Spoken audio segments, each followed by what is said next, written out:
Oh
संतांची पायी हा माझा विश्वास,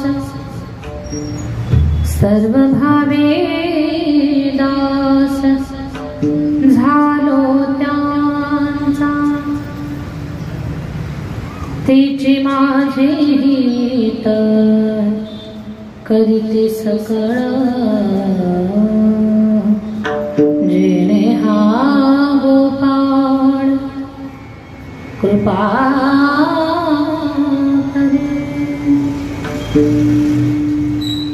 भागल्या माझ वाहती कडिये, त्यांची जोडी सर्व सुख सर्व सुख, तुका म्हणी शेष सेविन आवडी, वचन नमोडी बोलिले, तेचे माझे हित करती सकळ, जेणे हा कृपा करी.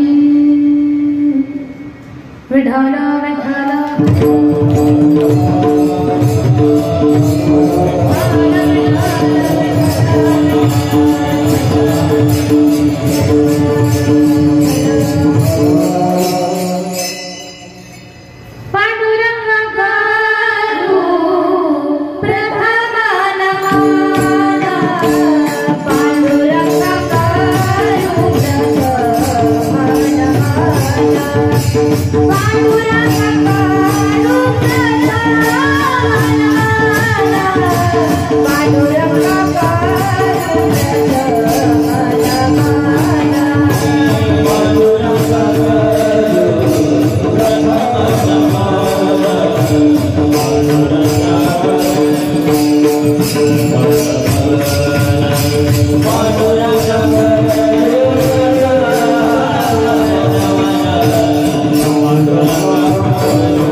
सर्वेश्वरा करुणा करा दयाळा तुमचा अनुग्रह लाधलो पावन झालो चराचरी श्री गुरु चरण सरोज रज निज मन मुकुर सुधारी वर्ण रघुवर विमल जसो जोदायक फलचारी बुद्धिहीन तनु जानिके सुमिरो पवन कुमार बल बुद्धि विद्या देहु मोहि हरहु कलेश विकार जयांचे दिव्य स्मरण होय सकळ विद्येचे अधिकरण तेच वंदो श्री चरण श्री गुरूंचे नमस्कार आता विठ्ठल विठ्ठल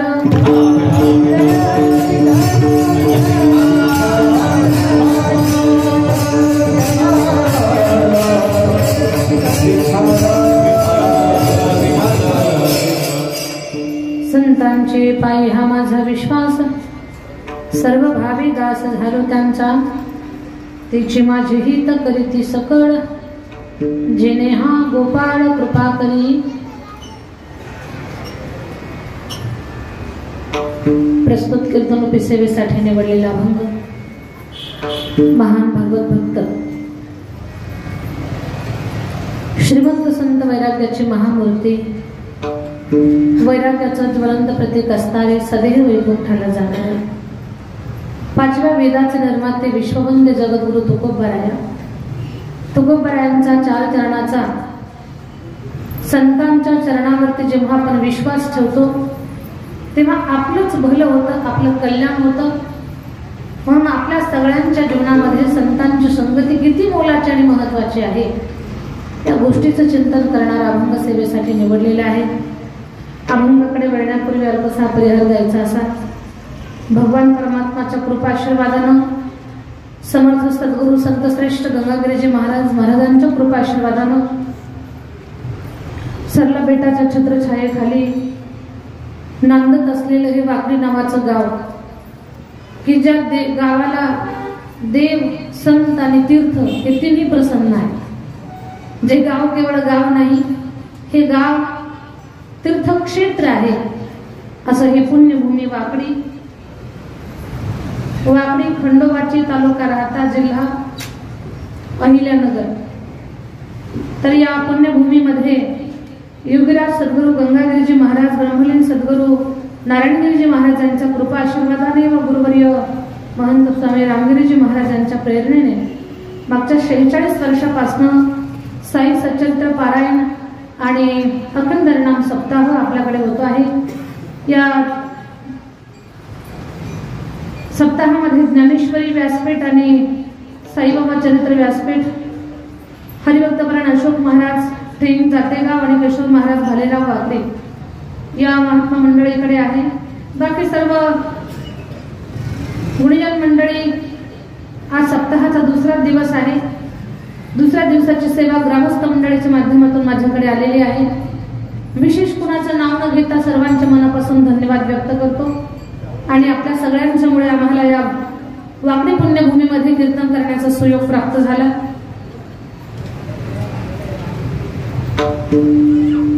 खरं तर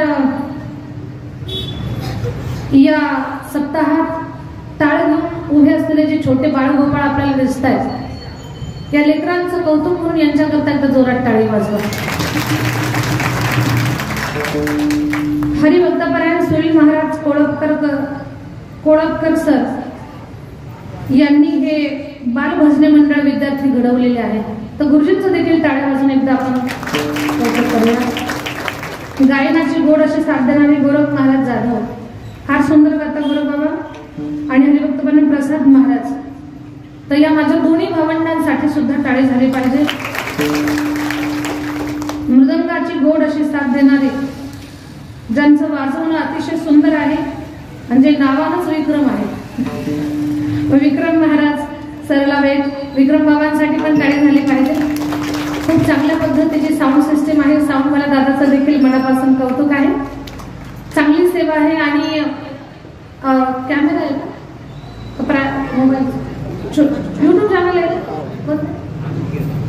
आनंद कीर्तनाचा हे यूट्यूब चॅनल. त्या चॅनलवरती आपल्याला हा कार्यक्रम पुन्हा पाहायला मिळेल. सर्व गुणीजन मंडळी, गावातील ज्येष्ठ श्रेष्ठ मंडळी, राजकारण, समाजकारण, अर्थकारण, शेती, उद्योग, व्यवसाय, व्यापार या सर्व क्षेत्रामध्ये स्वतःच्या ठिकाणी श्रेष्ठ असणारी माणसं, तर आपल्या सगळ्यांच्या मध्ये ईश्वराचं चिंतन पाहू. गावचे प्रथम नागरिक असतील, सरपंच, सर्व सभासद मंडळी, गावाची सेवा करणारी माणसं, आमच्या महिला भगिनी, पुरुष भाविक, आपल्या सगळ्यांच्या मध्ये ईश्वराचं चिंतन पाहू. बेटाची श्रद्धेनं सेवा करणारी माणसं आपल्यामध्ये आहेत. एवढं भाग्यवान गाव आहे जिथे एखादा वर्ष नारळ सहज प्राप्त होईल, पण 4-4 वर्ष मोठ्या नारळी सप्ताहाची सेवा, 4 नारळ ज्या गावानं स्वीकारले, समर्थपणे ते सप्ताह पेलले. एवढं सुंदर गाव की ज्या गावामध्ये ब्रह्मलीन योगीराज गंगागिरीजी महाराजांनी 8-8 दिवस राहावं. अगदी महाराजांच्या बसायचा कट्टा सुद्धा या ठिकाणी पार म्हणतो त्याला आपण, चौक म्हणतो, तर मंदिर बनवलं तिथे. तर एवढं सगळं हे सुंदर गाव आणि या गावाची प्रचंड बेटावरती असणारी श्रद्धा किंवा बेटाचं विशेष प्रेम आपल्या गावाला प्राप्त झाले. तर कुठलाही बेटाचा कार्यक्रम असेल तर ती सेवा सगळ्यात पुढे सिंहाचा वाटा म्हणा किंवा सेवा करण्यासाठी, श्रमदान करण्यासाठी अगदी तत्पर असणारी माणसं या वाकडी गावामध्ये महाराजांच्या कृपाशीर्वादानं तयार झालेली सगळी माणसं आहेत. या गावाला गंगागिरी महाराजांचं देखील प्रेम प्राप्त झालं, आशीर्वाद प्राप्त झाला. नारायणगिरी बाबांचं देखील आशीर्वाद आणि प्रेम प्राप्त झालं. रामगिरी बाबांचाही प्रेम आणि आशीर्वाद आपल्या सगळ्यांसाठी आहेच आहे. जेव्हा संतांची विशेष कृपा आपल्यावरती होत असते ना, तेव्हा काही कमी पडत नसतं. या गावाला काहीच कमी पडणार नाही. इथून पाठीमागे पडलं नाही, इथून पुढे तर चिंताच करायची नाही. म्हणजे फक्त तुम्ही आहेत तोपर्यंत चिंता नाही, तुमच्या अनेक पिढ्या चिंता करण्याचं काही कारण नाहीये. साधूच्या आशीर्वादानं काही कमी पडत नसतं. व्यवहारात नको त्याचा आशीर्वाद मिळवणं, कुणाची तरी कृपा प्राप्त करून घेणं किंवा कुणाला तरी अनुकूल करण्यापेक्षा संतांना जेव्हा आपण अनुकूल करू तेव्हा आपण आपली कधी काळजी करायची नसते. भाग्यशाली गाव आहे वाकडी. या गावामध्ये आम्हाला हा कीर्तनाचा सुयोग प्राप्त झाला. कीर्तनासाठी आवर्जून उपस्थित असलेले सर्व परिसरातून पंचकृषीतून आलेले भाविक जन, आमचे अशोक महाराज अंबड, आमचे कैलास बाबा, बरोबर नाव घेतलं. तर मी सगळ्यांचं कौतुक करते.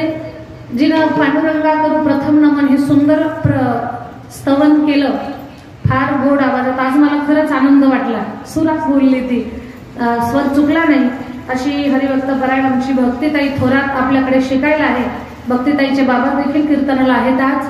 तर सर्व हरिभक्त परायण मंडळी आणि माझी विद्यार्थिनी अपेक्षा, भक्ती, अंजली आणि आमची भाविकताई भगत मृदंगाची गोड अशी साथ देते. ती चौकदार असतील, वेणेकरी असतील, तुळस टाळघर असेल, आमच्या ताई असतील, बाकी सर्व वारकरी मस्तक हे पायावरी.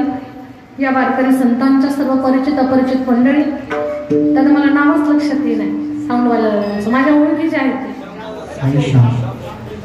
हा, श्याम दादांची माझी चांगली ओळख आहे, पण ते मला कन्फ्युज होतं कधी कधी. आपण म्हणतो ना मेमरी हँग होते. आमच्या श्याम दादांचा साऊंड आणि स्वभाव दोन्ही गोष्टी छान आहेत, गोड आहेत. तर आपल्या सगळ्यांच्या मध्ये ईश्वराचं चिंतन पाहूया. ज्ञात अज्ञातपणे एखाद्या महत्वाच्या माणसाचं जर नाव राहिलं असेल, खरं तर आपल्या सगळ्या आयोजक मंडळीला अजिबात नावाची अपेक्षा नाही, म्हणजे नावच नकोय. आणि हे शब्द कोणाच्या तोंडून येत असतात ना, जे संतांच्या सेवेमध्ये खरंच समर्पित झालेली माणसं असतात ना, त्या लोकांना नावाची अपेक्षा नसते. त्यांचं एकच समाधान असतं, आमच्या सरला बेटाचं, आमच्या गंगागिरी बाबांचं, आमच्या नारायणगिरी बाबांचं, रामगिरी बाबांच्या नावामध्ये आमच्या सगळ्यांची नावं आहेत. आता आम्हाला वेगळ्या नावाची अपेक्षा नाही. तर अशी सगळी मंडळी, सगळ्यांना सादर वंदन आणि वेळ न घालवता आपण चिंतन पाहू. विठ्ठल विठ्ठल.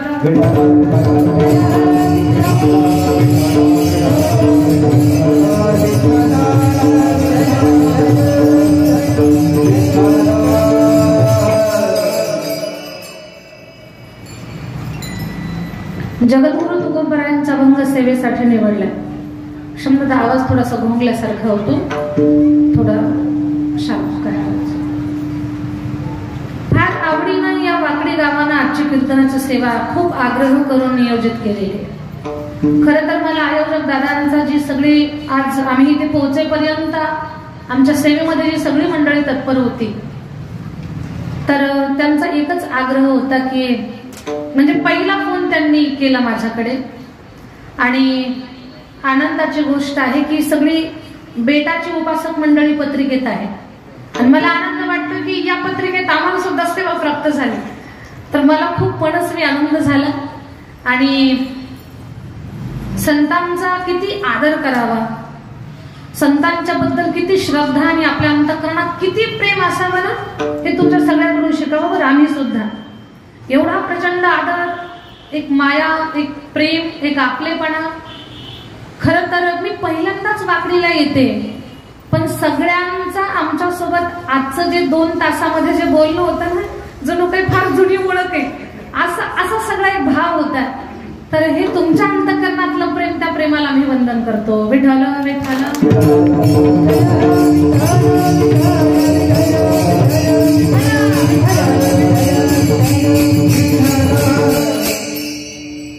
या अभंगामध्ये जगद्गुरु तुकोबाराय काय सांगतायत त्याच्यावरती आपण एक सरळ अर्थ पाहू आणि मग विस्तार करू।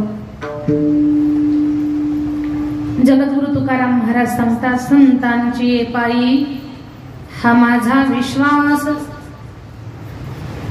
संतांच्या पायावरती आम्ही विश्वास ठेवला आणि सर्व भावी दास झालो त्यांचा। सर्व भावी आम्ही त्यांचं दासत्व स्वीकारलं। खरं तर या अभंगावरचं चिंतन म्हणजे वाकडीकरांचं जगणं आहे। समर्थांच्या चरणी गंगागिरी बाबा, नारायणगिरी बाबा, रामगिरी बाबांच्या चरणावरती तुमच्या सगळ्यांची किती प्रचंड श्रद्धा आहे आणि बेटावर तुमची असणारी श्रद्धा, त्या श्रद्धेतून तुमचं भगवंतानं किती कोटी कल्याण केलेलं आहे। तर आज सगळी माणसं समाधानी आहेत, सुखी आहेत। तर हा संतांचा आशीर्वाद आहे आणि आपल्या विश्वासाचं मिळालेलं आपल्याला फळ आहे।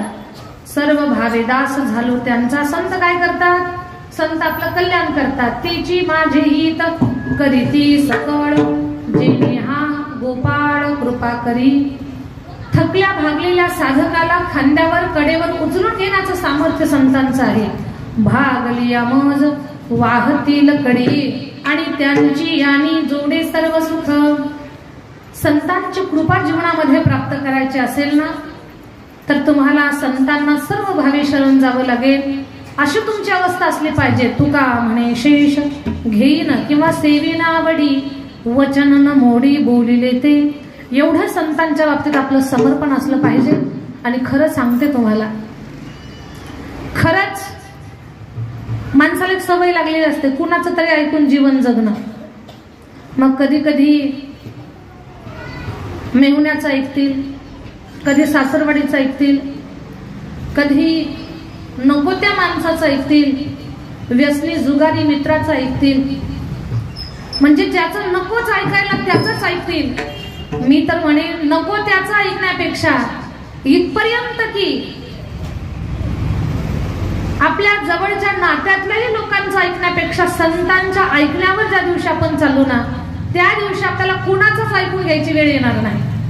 पण संतांचे जे संत जे काही सांगतात ना, त्यांचं ऐकून आपण जगण्याचा प्रयत्न करावा, म्हणजे आपलं कोटी कल्याण होईल। तर अशाच सुंदर विचाराचा, भावाचा हा अभंग आहे, याचा आपल्याला विस्तार करायचा आहे। विठ्ठल विठ्ठल।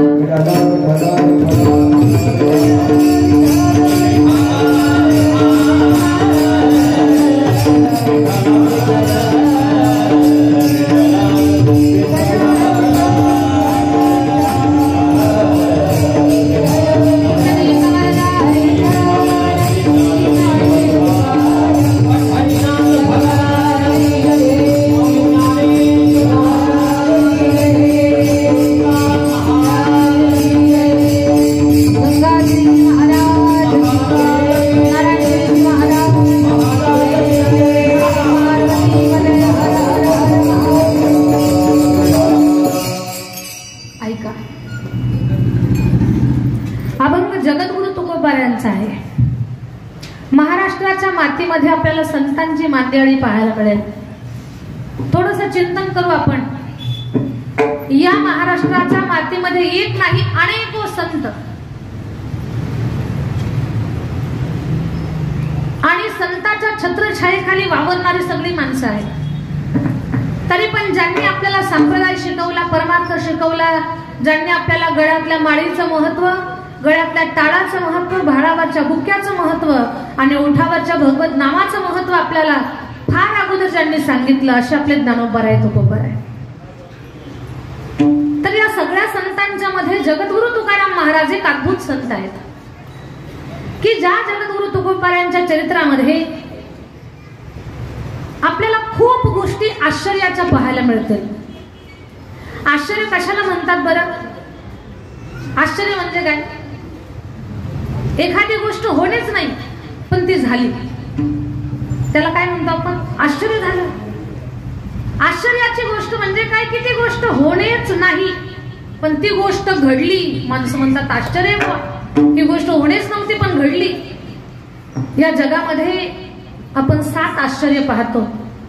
दुसऱ्या देशातले आश्चर्य विचारणार नाही. आपल्या देशातलं आश्चर्य कोणतं आहे की जे आपल्याला अगदी पहिलीच्या वर्गापासून आपल्या मेमरीत फिट केलंय?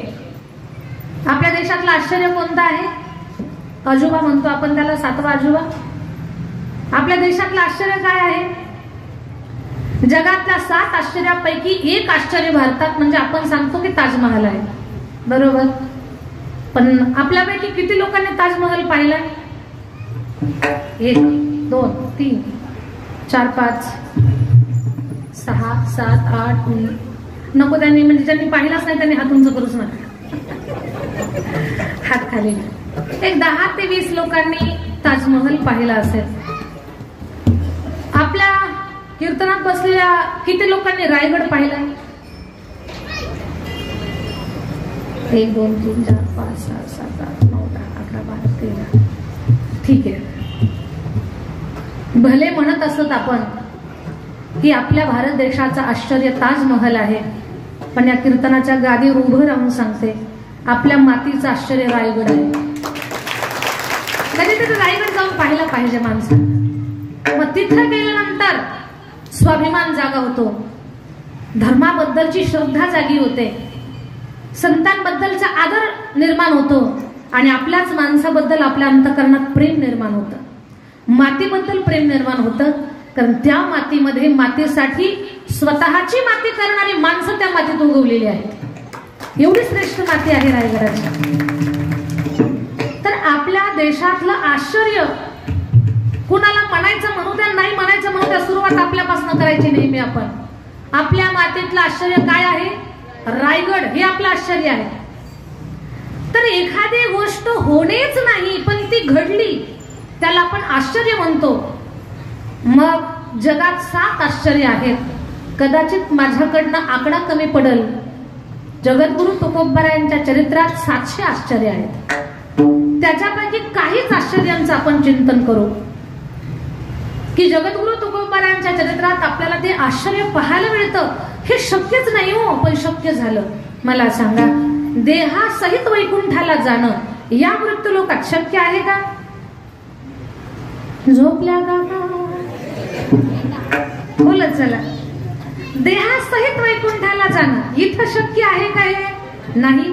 पण ते शक्य झालं, ते शक्य केलं कोणी? तुकोबारायांनी. आश्चर्य आहे की नाही? देहासहित वैकुंठाला जाणं शक्यच नाही, पण ते शक्य करणारे संत जगद्गुरु तुकाराम महाराज.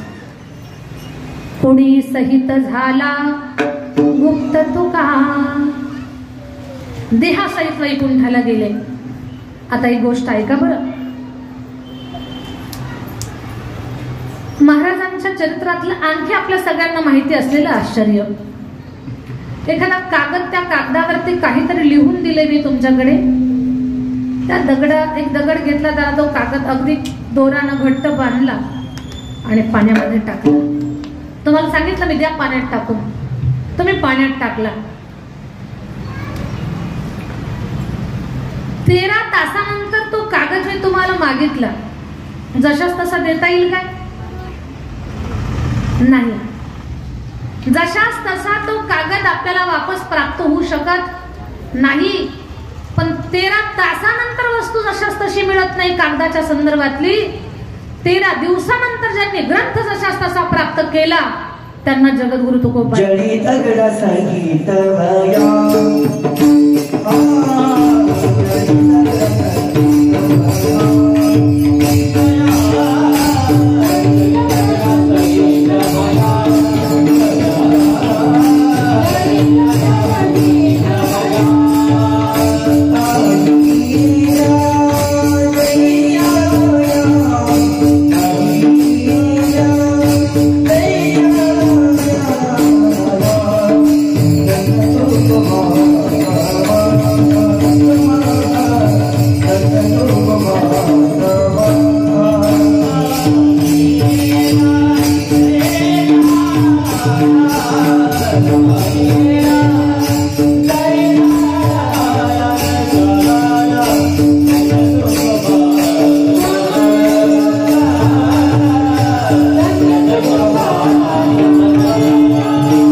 दगडा सहित वह्या, तारी येल्या जैशा लाया.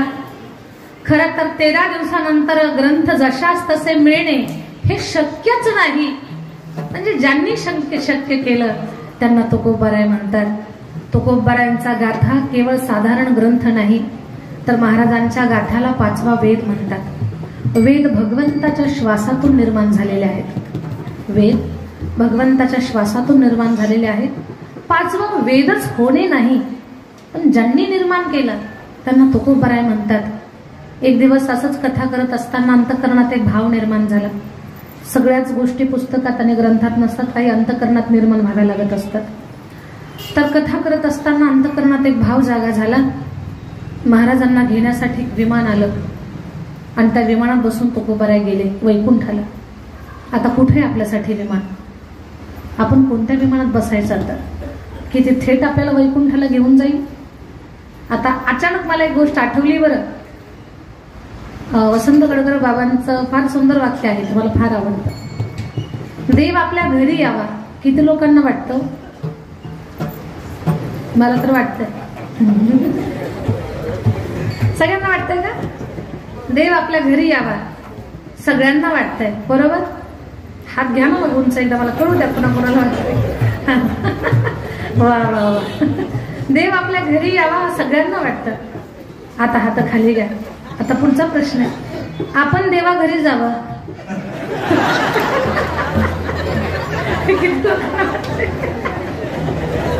अजून सेवा करायची बेटाची, आताच कुठे निघायचं आपण? तर आठवलं म्हणून बोलले. मला सांगायचं एवढंच आहे की जगद्गुरु तुकोबारायांना घेण्यासाठी एक विमान आलं. आता कुठे विमान? अंतःकरणातून त्याचं उत्तर पण मिळालं. एका विमानामध्ये बसून तुकोबाराय वैकुंठाला गेले. पण संत एवढे दयाळू आणि एवढे परोपकारी आहेत, महाराजांनी एक विमान तुमच्या माझ्यासाठी मागे ठेवलंय. ते सरळ वैकुंठाला घेऊन जाईल. पण ते विमान कोणतं आहे? तर तुकोबारायांच्या मुखातून प्रसवलेला 4000 अभंगाचा गाथा हे तुमच्या माझ्यासाठी विमान आहे. फक्त त्या विमानात बसणं गरजेचं आहे. ते विमान फक्त आपण घरात कपडात बांधून ठेवलेलं आहे, तर चावीच देत नाही आपण, कारण इथंच शांत लागत नाही. सांगायचं एवढंच मला की महाराजांचा ग्रंथ गाथा केवळ साधारण ग्रंथ नाहीये. तुमच्या माझ्या उद्धाराचं थेट सरळ वैकुंठाला घेऊन जाणारं ते एक साधन आहे, ते एक विमान आहे, ते एक नौका आहे, ते एक वाहन आहे. खूप मोठं साधन आहे. म्हणजे हे आश्चर्यच आहे जगद्गुरु तुकोबारायांच्या चरित्रातलं. त्यांनी निर्माण केलेला 5वा वेद गाथा. तुकोबारायांच्या चरित्रातलं आणखी एक आश्चर्य सांगते तुम्हाला. छत्रपती शिवाजी महाराज जगद्गुरु तुकोबारायांच्या कीर्तनाला येऊन बसायचे. विचार करा. आणि खरंच ज्या राजकीय व्यक्तीला कीर्तनाचा संत परंपरेचा आदर करता येतो ना, त्यांनाच राज्यव्यवस्था सुद्धा चांगली चालवता येते.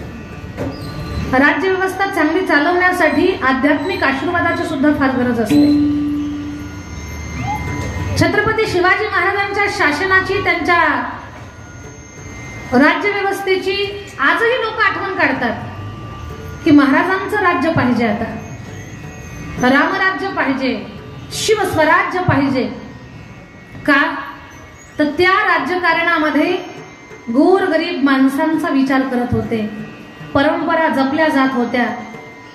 अन्याय करणाऱ्याला कठोर शासन होतं आणि धर्मानुसार जगणाराचं कौतुक होतं. छत्रपती शिवाजी महाराज कीर्तनाला येऊन बसायचे. मला सांगा, ज्या जनतेचा प्रमुखच कीर्तनामध्ये येऊन बसतो ती जनता सुद्धा किती छान असेल. कारण जनता असेल, घर असेल, प्रमुखाकडे पाहून चालत असतं. घरातली प्रमुख माणसं जशी वागत असतील तशी घरातली लोक वागत असतात. गावचे प्रमुख जसं वागतील तशी गावातली माणसं वागत असतात. देशाचे प्रमुख जसं वागत असतील तशी बाकीची जनता वागत असते. छत्रपती शिवाजी महाराज कीर्तनाला येऊन बसायचे. खरं तर महाराजांचं नाव घेतलं तरी अंगावर शहारे उभे राहतात. माणसाचा स्वाभिमान जागा होतो. आज आपल्या गळ्यामध्ये माळ, गळ्यामध्ये टाळ, भडावरती बुक्का, कपाळावर कुंकू, दारामध्ये तुळस, मंदिरावर कळस, महिलांच्या नाकात नथ आणि पुरुषांच्या ओठावर मिशी. कुणामुळे जिवंत असेल तर केवळ महाराष्ट्राचे राजे छत्रपती शिवाजी महाराज. ज्यांनी मेलेली मन जागी केली, गहाण ठेवलेला स्वाभिमान ज्यांनी मिळवण्यासाठी माणसाच्या मनाला प्रवृत्त केलं, स्वाभिमान जागा केला. 150 वर्षाची गुलामगिरी संपवणारा क्रांती सूर्य जे ठरले, असे छत्रपती शिवाजी महाराज जगद्गुरु तुकोबारायांच्या कीर्तनाला येऊन बसायचे. एक दिवस महाराज कीर्तनाला येऊन बसले. मुघलांना कळालं की छत्रपती शिवाजी महाराज तुकाराम महाराजांच्या कीर्तनात येऊन बसलेले आहेत आणि शिवरायांना पकडायचंय. मुघल पाठीमागेच होते महाराजांना पकडण्यासाठी, पण तुकोबारायांच्या कीर्तनात कुणाला तंबाखू आठवलं, जांभळी असं काही कारणच नाही. आमच्या कीर्तनात लोक झोपी जातात, पण तुकोबाराच्या कीर्तनामध्ये काय विषादे कुणाची, झोपण्याची, जांभळी देण्याची आणि तलब जागी होण्याची नाही. सगळी माणसं देहभान हरपून महाराजांच्या कीर्तनात एकाग्र व्हायचे. ऐका बरं, सगळे श्रोते तल्लीन झाले आणि मुघलांनी कीर्तनाच्या त्या बैठकीला घेराडा घातलाय. मुघल सैन्याने शिवाजी महाराज त्यातून पकडून घ्यायचे आहेत. बरं, एवढ्या गर्दीत शिवाजी महाराजांना शोधणं काही कठीण नव्हतं. त्यांना महाराजांचा चेहरा पाठ झालेला होता.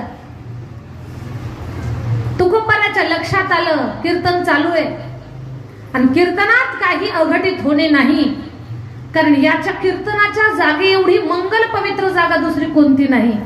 जिथे साक्षात विश्वाचा मालक उभा असतो कीर्तनात, त्या कीर्तनात जर एखादी चुकीची गोष्ट घडली तर लोकांचा संत परंपरेवरचा विश्वास सोडून जाईल. आणि शिवाजी महाराज जर या दुश्मनांच्या हाती लागले तर ज्यांनी आम्हाला स्वातंत्र्याचा सूर्य दाखवलाय, स्वातंत्र्याचं स्वप्न ज्यांच्यामुळे आम्हाला पडलंय, ते स्वप्न पूर्ण होण्या अगोदरच नाहीस होईल, स्वप्न मोडून जाईल. कोण कशाही परिस्थितीमध्ये शिवाजी महाराज मुघलांच्या हाती लागूच नये याच्यासाठी जगद्गुरु तुकोबाराय विचार करतात. ऐका माझ्या ताई दादांनो, जगद्गुरु तुकाराम महाराज मनात विचार करताय, आम्ही हातामध्ये टाळ घेऊन, वीणा घेऊन, ग्रंथ आणि शास्त्र घेऊन आम्ही धर्माचं रक्षण करतोय. छत्रपती शिवाजी महाराज देखील धर्माचंच रक्षण करतात, पण त्यांनी हातात शस्त्र घेतलंय आणि आम्ही शास्त्र घेतलेलं आहे. दोघांचं काम मात्र एकच आहे. शास्त्रवाला जर दुश्मनाच्या हाती लागला तर शस्त्र ज्यानं हातात घेतलंय तो पुरुष जर या दुश्मनांच्या हाती लागला तर शास्त्र सांभाळणाऱ्या लोकांचा कधीही मुंडक पिरगाळतील कळणार सुद्धा नाही. म्हणून दोघांची पण गरज आहे. जगद्गुरु तुकोबारायांनी डोळे बंद केले आणि एवढ्या जोरात भगवंताचं भजन चालू केलं, एवढ्या जोरात, विठ्ठल विठ्ठल विठ्ठल विठ्ठल विठ्ठल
भजनामध्ये सगळी माणसं एवढी दंग झाली आणि असं काही चित्र तयार झालं, जे मुघल सैन्य शिवाजी महाराजांना पाहायला आलं होतं, सगळीच माणसं त्यांना शिवाजी महाराजांसारखी दिसायला लागली.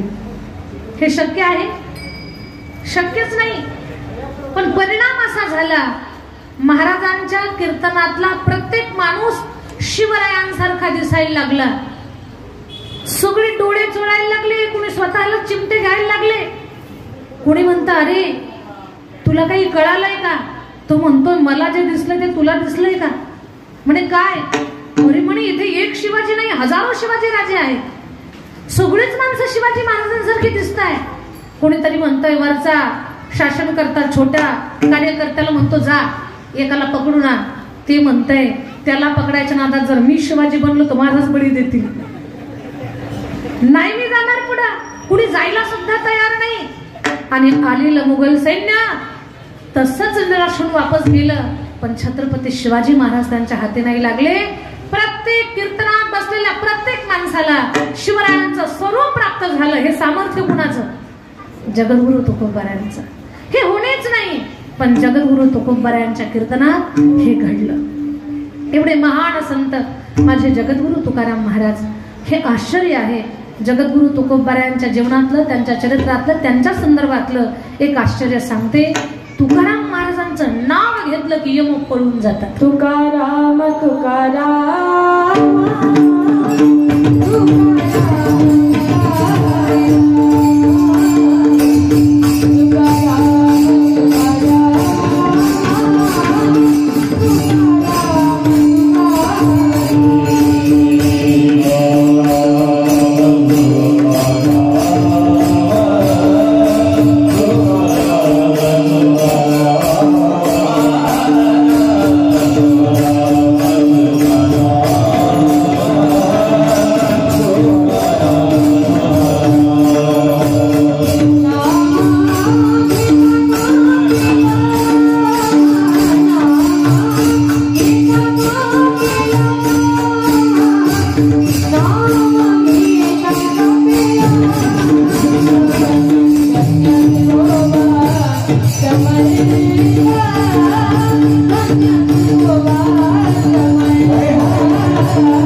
सुद्धा आश्चर्यच आहे बरं. कारण ते पुरुषाचं वाद्य आहे. ते एका मुलीनं वाजवणं हे सुद्धा आश्चर्यच आहे. फार सुंदर. आणि या मुलींसाठी सुद्धा टाळी वाजवून सगळ्यांनी. फार छान पाऊल खेळतात ही लेकरं. नाम घेता का प्रियम, नाम घेता का प्रियम, नाम घेता का पेयम. कोणतं नाव? तुकाराम. तुकाराम. तुकोबारांचं नाव ऐकलं ना यम घाबरून पळून जातात. जिथे देवाचं नाव आहे, जिथे देवाच्या नामाचा गजर आहे तिथं यम येत नाहीत. जिथं देवाचं नाव आहे तिथं भूत सुद्धा येत नाहीत. थोडीशी आपण चर्चा करू. एक देवाचं असं एक नाव आहे पहा. ते नाव ऐकलं की भूत पळून जातात. ते कोणत्या देवाचं नाव आहे मी ते तुम्हालाच विचारणार आहे. पण त्याच्या अगोदर आपण चर्चा करू. कधीतरी चुकून रात्री 12 नंतर आपल्याला गावच्या स्मशानभूमीतून यायची वेळ यावी. गावची स्मशानभूमी आणि त्या स्मशानभूमीचं काही बांधकाम वगैरे सुधारीकरण झालेलं नसावं. जुन्या पद्धतीची स्मशानभूमी असावी. मग ओढे, नदी, झाडं, काटे वगैरे अशी ती स्मशानभूमी. तर तिथून आपल्याला रात्री 12 नंतर यायची वेळ यावी. 12, 12:30चा वेळ असावा. आणि स्मशानभूमीत पाय टाकला की सगळ्या गावातली लाईट झाली. डायरेक्ट तिथून जिथून कनेक्शन एक लाईटचं तिथूनच लाईट झाली. आणि योगायोगानं मोबाईलची बॅटरी सुद्धा उतरलेली असावी. आणि रात्री 12 नंतरची वेळ, मग अचानक लक्षात यावं आज अमावस्या आहे. अरे बापरे, अमावस्या आहे. मग लक्षात यावं. आणि लहानपणी आपल्या आजोबांना आपल्याला सांगितलेलं असावं, बब्या रात्री 12च्या नंतर निघतं बरं त्या वडाच्या झाडाखाली. नसलं तरी दिसतं, काहीच नसतं पण वेगळे वेगळे आवाज यायला लागतात, काहीतरी डोळ्याला दिसतो. मग एवढी आपण घाबरतो. आपल्या तोंडातून एक नाव बाहेर येतं. कोणतं? राम. तिथे काही कीर्तनकार असतात का राम राम म्हणा म्हणायला? नाही, आपोआप आपल्या तोंडातून भीतीपोटी राम राम राम राम असं नाव बाहेर पडतं. बरं, याचा अर्थ काय? लहानपणी आपल्याला शिकवलेलं आहे. भीती वाटली की राम राम म्हणायचं. याचा अर्थ राम नामाला भूत घाबरतात. आणखी एक पुरावा देते. संत श्रेष्ठ गोस्वामी संत तुलसीदासजी महाराज. तुलसीदासजी शौचाला जायचे आणि वापस येताना डब्यात उरलेलं थोडंसं पाणी एका झाडाच्या बुडावर टाकायचे. बरं, त्यांचा तो नित्यक्रम तसाच. शौचाला जायचं, वापस येताना डब्यात उरलेलं पाणी झाडाच्या बुडाला टाकायचं. असं एक दिवस नाही, 12 वर्ष त्यांची ती सवयच लागलेली. 12 वर्षानंतर त्या झाडातून एक भूत प्रगट झालं. हा हा हा हा हु हु करत ते प्रगट झालं. ते तुलसीदासजीला म्हणतं, महाराज मैं भूत हूँ, भूत. आप मुझे जो मांगोगे मैं आपको दे दूंगा. आप खाली कहो आपको क्या चाहिए. मुझे भूत कहते हैं, मैं पिशाच हूँ. आपने 12 साल तक मुझे पानी पिलाया है. आप जो कहोगे वो हम आपको देंगे. आप खाली कहो आपको क्या चाहिए. ते भूत म्हणतंय, महाराज तुम्ही फक्त सांगा तुम्हाला काय पाहिजे. तुम्ही जे मागताल ते तुम्हाला द्यायची ताकद माझी आहे. तुम्ही गाडी मागा, तुम्ही घोडा मागा, तुम्ही बंगला मागा, सोन्याचे दागिने मागा, कपडे मागा, धनधान्य मागा, वाटतंय तुम्हाला ते मागा, तुम्ही फक्त मागा.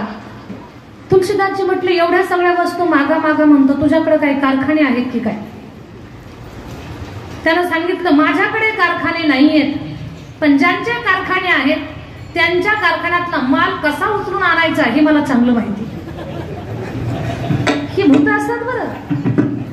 कोणाची वस्तू कशी घेऊन यायची कुणाला न कळत, हे ज्यांना जमतं त्यांना भूत म्हणतात. हे माणसांचं काम नाही.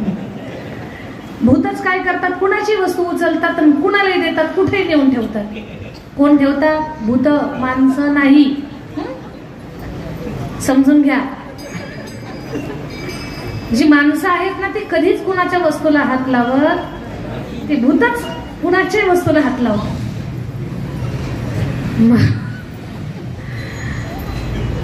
ते भूत म्हणते, महाराज फक्त मागा, तुम्हाला जे पाहिजे ते मी देतो. तुलसीदासजी म्हणजे खरंच देशील? महाराज मागून तर पहा, तुम्हाला काय पाहिजे ते मागा, मी देतो. म्हणजे खरंच देशील? अहो म्हणे खरंच देतो, तुम्ही फक्त मागा. खरंच देशील? महाराज मागा तुम्ही फक्त काय पाहिजे ते. महाराज म्हटले ठीक आहे, तू मागा मागा म्हणतोय, मलाही पाहिजे गोष्ट, दे मला. काय देऊ महाराज फक्त सांगा. म्हणे मला राम भेट घालून दे. राम म्हटलं की भूतच गायब, थांबलंच नाही, पळूनच गेलं. भूतालाच घाम फुटला. अर्ध्या तासानंतर भूत भेटलं. महाराज हात जोडतो तुम्हाला, जे पाहिजे ते भेटल, फक्त नाव घेऊ नका. तुम्हाला जे पाहिजे ते मिळेल, फक्त नाव घेऊ नका, कारण ते नाव घेतलं की आम्ही थांबत नाही. याचा अर्थ काय? रामाचं नाव घेतलं, देवाचं नाव घेतलं की भूत थांबत नाही. जिथे देवाचं नाम चिंतन चालू आहे तिथं भूत येतच नाहीत. जिथं भजन चालू आहे, कीर्तन चालू आहे, देवाचं नामस्मरण चालू आहे, तिथं भूत येत. जेवढी माणसं आहेत तेवढीच कीर्तनाला आलेली आहेत. मी बाकीचं काही बोलत नाही, तुमचं तुम्हीच काय तुम्हाला वाटतं ते करा. मी फक्त कीर्तनातलं सांगते, बाकी गावातलं काही सांगत नाही, मला काही माहितच नाही इकडचं. तर भूत जिथं देवाचं नाव आहे तिथं अजिबात थांबू शकत नाहीत. 2 पुरावे दिले. जिथे देवाचं नाव आहे, रामाचं नाव आहे, तिथे भूत थांबत नाही. कोणीतरी बोललं, महाराज रामाच्या नावाला भूताला घाबरणं साहजिक आहे. तुमच्या तुमच्या नावाला घाबरायचं काय कारण आहे? तुम्ही काय राम आहात? तुकोबाराय म्हटले, आमच्या नावाला भूताना घाबरावं, आम्ही काही राम नाहीयेत, पण तरीही आमच्या नावाला भूत घाबरतात, यम घाबरतात. त्याचं एकच कारण आहे, आम्ही राम नाही पण नावाचे तुकाराम आहोत, म्हणून भूत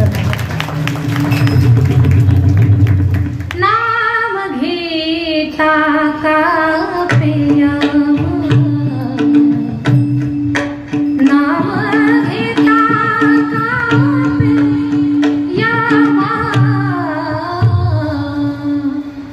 धन्य तुकोबा समर्था, धन्य तुकोबा समर्था.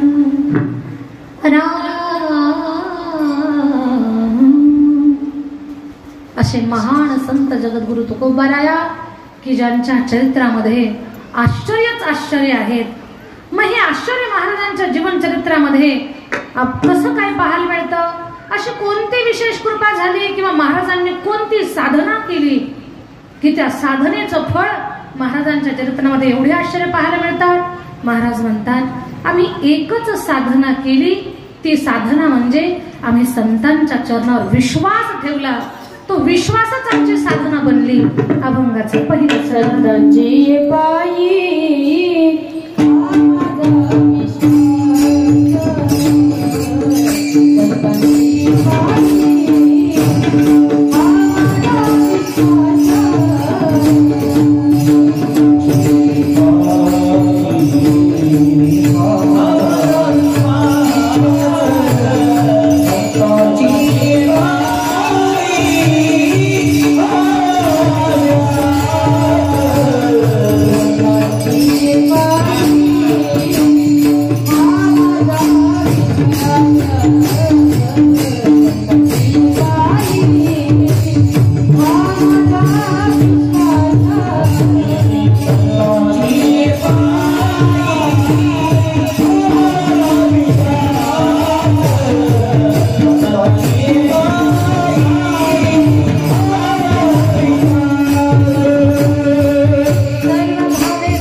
संतांची पायी हा माझा विश्वास, सर्व भावे दास झालो त्यांचा,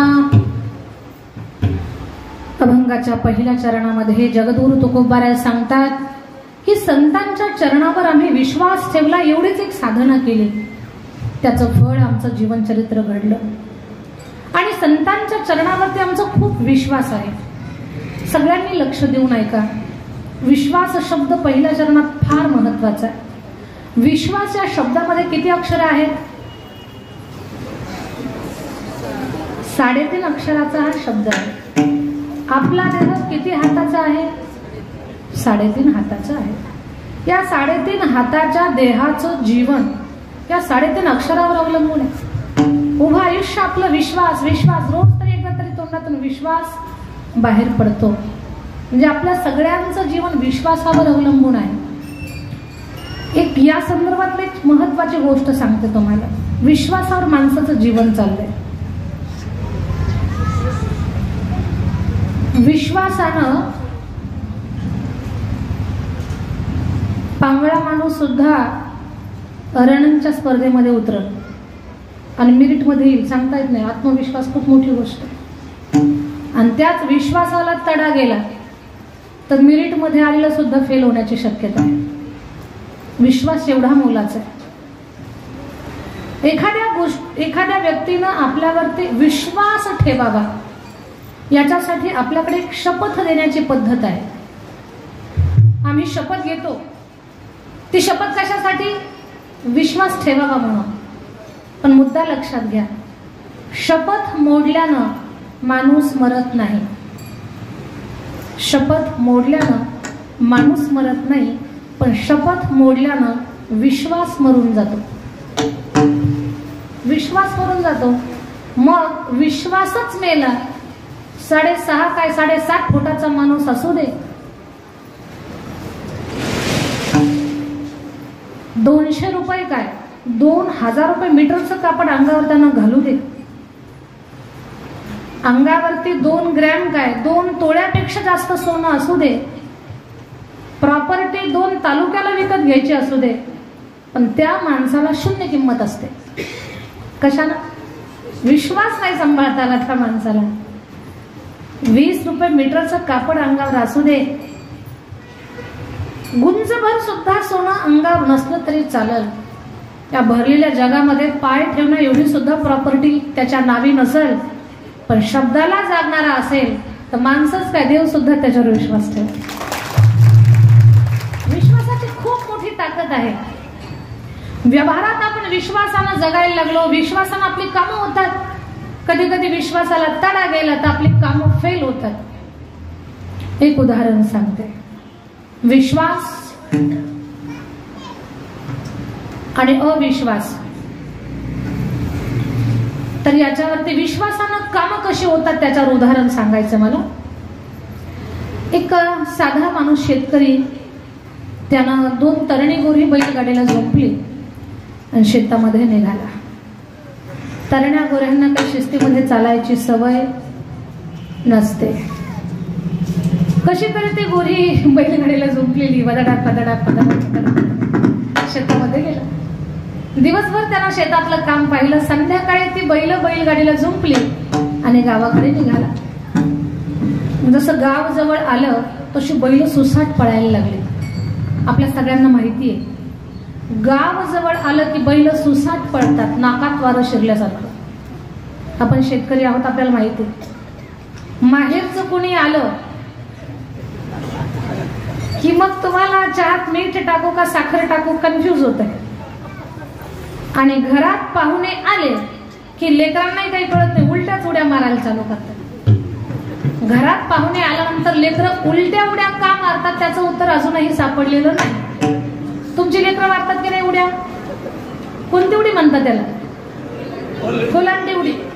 अशी उडी मारणार. मी काही उडीच्या विरोधात नाही बरं, शहाणी माणसं मारतात. लेकरांना मारलं तर काय फरक पडत? लहान लेकरं उड्या मारतात. मारू द्या उडी, आईजवळ उडी मारावी, वडिलांच्या जवळ उडी मारावी. पण काही कार्टे एवढे विचित्र आहेत, डायरेक्ट पाहुण्याच्या थोबाडावरच उडी मारतात. म्हातारे पाहुणे त्यांचे दात पाडून टाकतात. ते लेकरं फार विचित्र आहेत. आपल्या गावातले छान आहेत. तसं गाव जवळ आलं की बैल सुसाट पळायला लागले. एवढी बैल पळतात, एवढी पळतात. पळता पळता बाबा बैलाच्या नाकातली व्यसन चटकन तुटली, गाडीवरचा ताबा सुटला, माणूस घाबरला. रस्त्यावरच्या लोकांना म्हणायला लागला, दादा बाजूला सरका. लोक त्याला म्हणतात, तर जरा दमानं गाडी चालव की, किती वेगाने तुझी गाडी पळते, एवढ्या वेगाने कुठं गाडी चालवायची असते का, हळूहळू गाडी चालव. लोक त्याला म्हणत होते, भैया गाडीवाला जरा धीरे धीरे धीरे गाड़ी आगे, जरा धीरे धीरे धीरे गाड़ी आगे, ओ धरा धीरे धीरे गाड़ी आगे, जरा धीरे धीरे गाड़ी आगे. भैया गाडीवाला,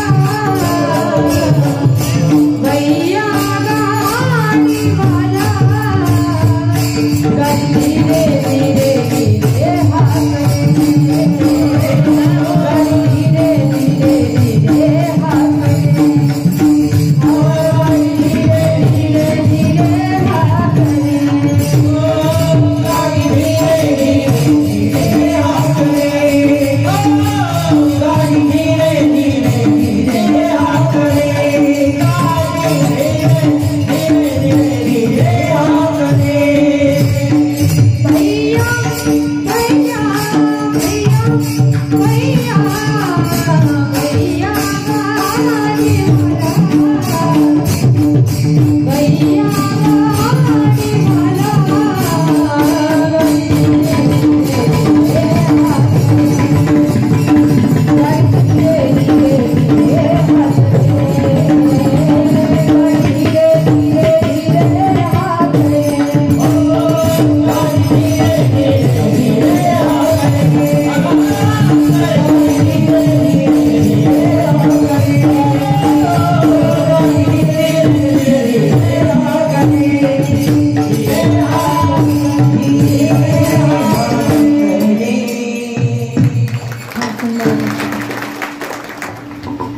भैया गाडीवाला, गाडी धीरे धीरे धीरे हाकणे. ए दादा, जरा गाडी दमानं चालव तुझी.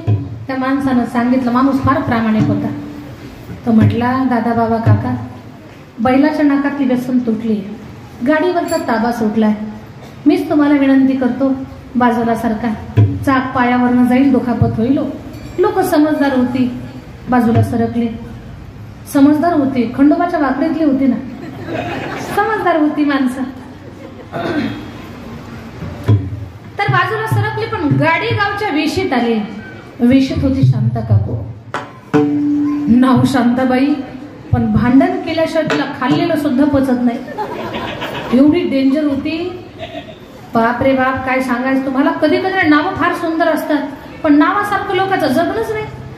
नाव शांताबाई आणि भांडणाला एकच नंबर. नाव गंगाधर, आंघोळ नाही महिनाभर. नाव दीपक, पण दीपकला दिवसा दिवा लावून पाहावं लागतं, एवढा काळा. म्हणजे नावाचा सगळा उलटच कार्यक्रम. तर नाव शूरसेन, उंदीर पाहिलं तरी कुणीकडे पळावं कळत नाही, एवढे भ्याड. तर नाव तर शांताबाई, किती सुंदर नाव आहे, पण नावाप्रमाणे बाईची कृतीच नाही. दिसून त्याला भांडायला चालूच. ती गाडी आलेली पाहिली, या माणसानं ती बाई पाहिली, एवढं घाबरलंय. हे म्हणतं, काकू बाजूला सरकाव. काकू गाडीवरचा ताबा सुटला, बैलाच्या नाकातली व्यसन तुटली, बाजूला सरका, चाक पायावरनं जाईल, दुखापत होईल. काकू बाजूला सरका. काकू म्हटली, नाही सरकणार बाजूला, रस्ता काय तुझ्या रिकाम्या जागा तुम्हीच बाय, नाही सरकणार बाजूला. काकू रस्ता तुमचाच आहे, ओ चाक पायावरनं जाईल, बाजूला सरका. काकू बाजूला गेलीच नाही, त्यालाच भांडायला लागली. गाडी भर्र आली आणि चाक काकूच्या पायावर गेलो, कडकन पाय मोडला. काकून दवाखान्यात जायचं की नाही, पोलीस स्टेशन मध्ये गेले, याच्यावर केस नोंदवली. केस कोर्टात, कोर्टातून बोर्डावर. हे बिचारा घरातच रडत बसलं. त्याची बायको म्हटली, असं काय रडत बसलात, वकील लावा निर्दोष मुक्त बा. तो आला वकिलाकडं. वकील साहेब, 7 पिढ्याला कोर्ट कचेरी माहिती नाही, पण या बाईमुळे माझ्यावरती ही वेळ आली आहे. मला याच्यातून बाहेर काढा, लागेल तेवढी फीस देतो पण मला बाहेर काढा. वकील बोलले, तुम्हाला याच्यातून निर्दोष बाहेर काढतो, पण पहिलं मला सांगा तुमचा माझ्यावर विश्वास आहे का? म्हणे माझा डोळे झाकून तुमच्यावरती विश्वास आहे, फक्त मला याच्यातून बाहेर काढा. वकील म्हटले, मग एकच करा, कटघऱ्यात उभं केल्यानंतर प्रश्न हजारो विचारू द्या, उत्तर एकच द्या, फक्त बुईंग म्हणा. म्हणे बुईंग म्हटल्यानं मी सुटल का? म्हणे विश्वास आहे ना? हो म्हणे विश्वास आहे. म्हणे मग एवढंच करा. कटघऱ्यात हा माणूस उभा राहिला. समोरच्या कटघऱ्यात शांत काकू. जज साहेब वरती वकील आले, याला विचारलं, नाव काय तुमचं? याला वकिलानं शिकवलं होतं याच्या बुईंग म्हणायचं. हे म्हटलं बुईंग. वडिलांचं नाव बुईंग, आडनाव बुईंग. वकील म्हटलं, 3 बुईंग कसे? नंबर सुद्धा नाही. बुईंग नंबर 1, बुईंग नंबर 2, बुईंग नंबर 3, सगळेच बुईंग. याचं नाव, वडिलाचं नाव, आडनाव पण बुईंग. बर, गाव बुईंग होतं, वाकडीच पण बुईंगच बोललं. बुईंग. तालुका बुईंग, जिल्हा बुईंग. या बाईला कसं लागलं? बुईंग. इथं कशी आला? बुईंग. अरे चाललंय काय? बुईंग. काही जरी विचारलं तरी बुईंगच म्हणायचं. त्या शांता काकूचे तळपायाच्या मस्तकाला गेले. काकू म्हटली, जज साहेब मुर्दा आज बुईंग बुईंगच करायला. काल तर जोरात म्हणत होता काकू, बाजूला सरका चाक पायावरून जाईल, दुखापत होईल. मीच त्याला म्हटले, रस्ता काय तुझ्या? कुणी कुणाला सांगितलं? काकूनं साहेबांना सांगितलं. साहेबांच्या लक्षात आलं हे काल सांगत होतं तर हिनंच ऐकलं नाही. साहेबांच्या लक्षात आलं दोषी ही बाई आहे, या बाबाचा काही दोष नाही. धरलं, त्या बाईला टाकलं कस्टडीमध्ये, या निर्दोष मुक्त केलं. हे उड्या मारतच घरी आलं. बायकोला म्हटलं, अगोदर कुरडे पापड भजे करण खाऊ दे मला पोटभर. तिनं कुरडे पापड भजे केले. त्यानं 10 भजे एकदाच तोंडात भरले. ते चघळून आतमध्ये ढकलायचे. तेवढ्यात वकील दारात हजर. ओ ग्रहस्थ, तुम्हाला निर्दोष मुक्त केलं, घरी येऊन भजे खाता, माझ्या पैशाचं काय? ते म्हटलं बुईंग.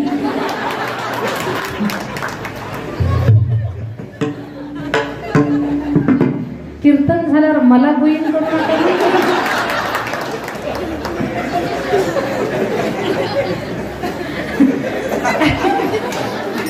तसं काही बुईंग वगैरे होणार नाही. बेटातली माणसं आहेत, बुईंगचा काही प्रश्नच नाही. विठाल विठाल.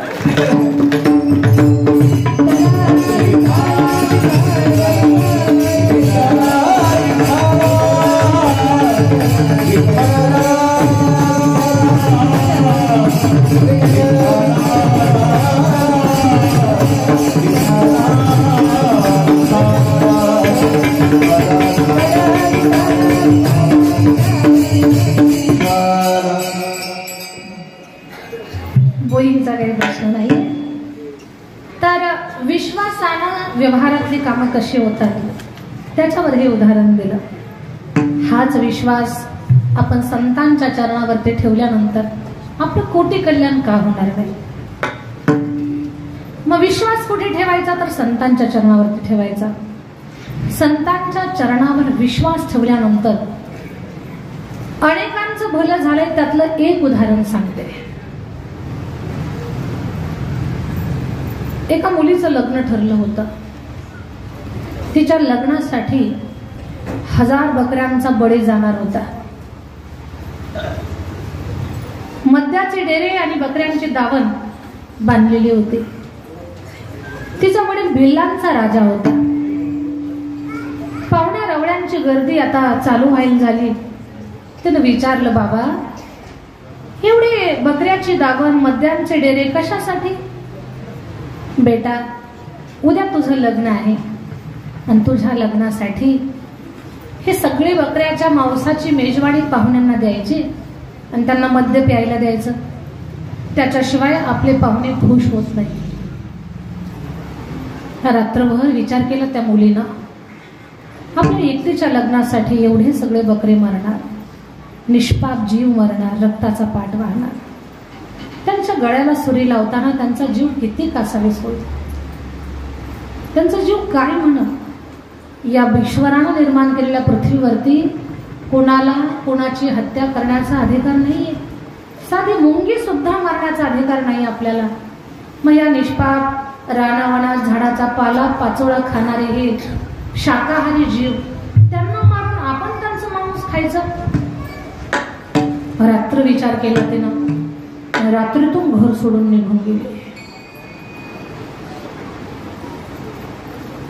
लक्षात घ्या, घर सोडण्याचे सुद्धा प्रकार आहेत.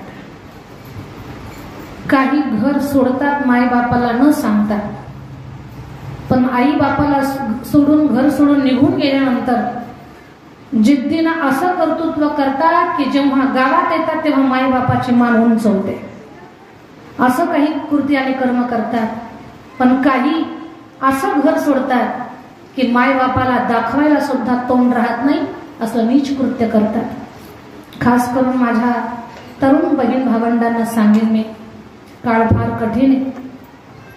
4-6 महिन्याच्या फालतू प्रेमासाठी ज्यांनी जन्म दिला, 18 वर्ष प्रेमानं गोंजारलं, जे मागितलं त्याच्या दुप्पट दिलं.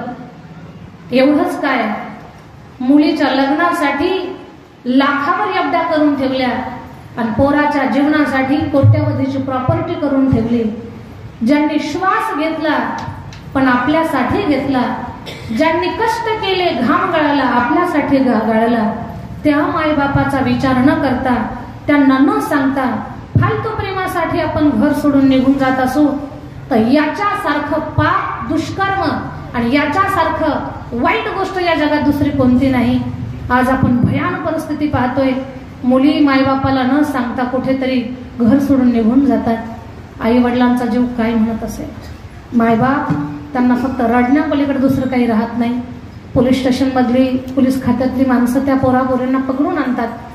आई वडिलांच्या समोर उभं करतात. त्या पोरीला विचारतात, बाई तू या माणसांना ओळखतेस का? 18 वर्ष ज्यांनी आपल्याला घडवण्यासाठी चंदनासारखा जीव जिजवला, घासला. ती डोकं भ्रमिष्ट झालेली पोरगी म्हणते, मी यांना ओळखत नाही. किती वाईट गोष्ट आहे मला सांगा, याच्यापेक्षा वाईट काय आहे? त्या माय बापाला दाखवायला तोंड नाहीच, पण त्यांना असं वाटतं या क्षणाला देवा माझा जीव जावा, अशी अवस्था होते. हे फक्त पोरीच नाही तर पोरांच्याही बाबतीमध्ये. आपल्या आई वडिलांची कोणत्याच परिस्थितीमध्ये मानहानी होणार नाही याची काळजी घेणं ही काळाची गरज आहे. आणि हे माझ्या तरुण बहीण भावांचं कर्तव्य आहे, ती जबाबदारी आहे. आपण म्हणतो मुलं लहान आहेत, ठीक आहे, लहान आहेत, पण त्यांना संस्कार देऊन त्यांना चांगली शिकवण देणं आणि त्यांना समज देणं हे आईवडिलांचं सुद्धा काम आहे. आपली लेकरं बिघडणार नाहीत याच्यासाठी मायबापांना सुद्धा थोडंसं. मुलगी 8वीच्या पुढच्या वर्गात निघाली, 9वी 10वी 11वी 12वी, हे 2-4 वर्ष पोरीनं आईनं पोरीची काळजी घ्यायची आणि वडिलांनी पोराची काळजी घ्यायची. ती 4 वर्ष लेकरांना सांभाळायचे, म्हणजे जीवनामध्ये कुठलंही वादळ आपल्या येणार नाही. आयुष्यभर केलेल्या कष्टाची माती होणार नाही.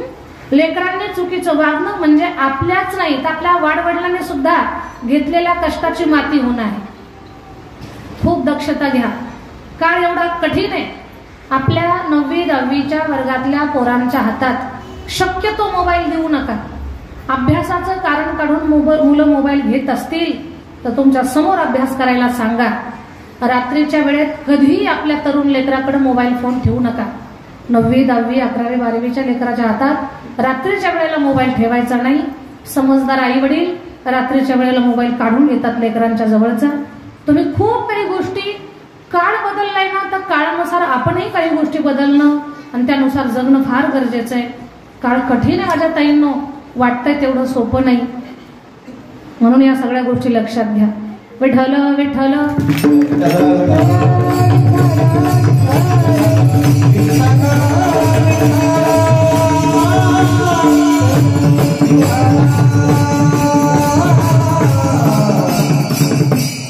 मुलं मुलींना घरामध्ये रोज हरिपाठ घ्यायला सांगा. तुम्ही बसा त्यांच्यासोबत हरिपाठाला. खरं तर या छोट्या बाळगोपाळांचं, या माझ्या छोट्या छोट्या भगिनींचं आणि यांना जे सर गुरुजी वेळ देत आहेत ना, त्यांचं खरंच पुन्हा पुन्हा मी कौतुक करते. या गोष्टींची गरज आहे लेकरांना. ज्याच्या गळ्यात टाळ गळ्यात माळ आहे ना, ती लेकरं आपल्या परंपरेचा आईवडिलांचा विचार करतात. जरी चुकीचा विचार मनामध्ये आला तर पुन्हा लवकर सावरतात. पण ज्यांना संस्कारच नाही, ज्यांना ज्ञानोपर आहे तुकोपर आहे कळतच नाही, त्यांना कोण सावरणार आहे? नको ते खान खान खान पाहून डोके घाण झाले यांचे. पोरांना खान दाखवू नका, खूप खान आहेत पण ते सगळेच घाण आहेत. ते खान दाखवू नका. लेकरांना दाखवायचं तर छावा दाखवा. छत्रपती शंभूराजांच्या जीवनचरित्रात सगळ्या कुटुंबाला घेऊन छावा चित्रपट पहा. आपल्या लेकराला दाखवा की आपल्या राजानं आपल्यासाठी काय केलंय, आपल्या संस्कृतीसाठी, आपल्या धर्मासाठी आपल्या राजानं काय बलिदान दिलं, काय कमी होतं, या मातेसाठी समर्पण केलं. असे आपले क्रांतिकारक श्रेष्ठ युग पुरुष आपल्या लेकरांना दाखवा. संभाजी महाराज जर आपल्या मुलीनं पाहिले तर मुलगी चुकीचं वागणार नाही. संभाजी महाराजांचं चरित्र माझ्या भावानं पाहिलं, चित्रपट पाहिला तर माझे भावंड चुकीचं वागणार नाही. घरातल्या सोना, घरातली मुलं, घरातली ज्येष्ठ माणसं यांना चाकोरीत चाला म्हणायची गरजच पडणार नाही, कारण तो चित्रपटच माणसाला चाकोरी शिकवणार आहे. घर सोडलं माई शबरीला,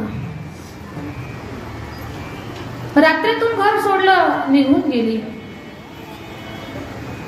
झाडावर बसून ज्या वाटेवरनं संत जातात ते वाट तिनं झाडून काढली. एक दिवस दरडानं विचारलं, कोण आहेस तू? नाव काय तुझं? काय नाव तिचं? मी जर चूक म्हटले तर थोडं विचारपूर्वक सांगा. नाव काय? पुन्हा एकदा विचार करा. नाव काय? आता काहीच बोलणार. तुमचा विश्वास तपासते, मी दुसरं काही करत नाही. आपल्या उत्तरावर आपला विश्वास. शबरी मगन है राम भजन में, राम दरस की आस है मन में. जय श्री राम, जय जय जय जय श्री राम. श्री राम, श्री राम, श्री राम, श्री राम, श्री राम. शबरी मगन है राम भजन में, शबरी राम भजन में,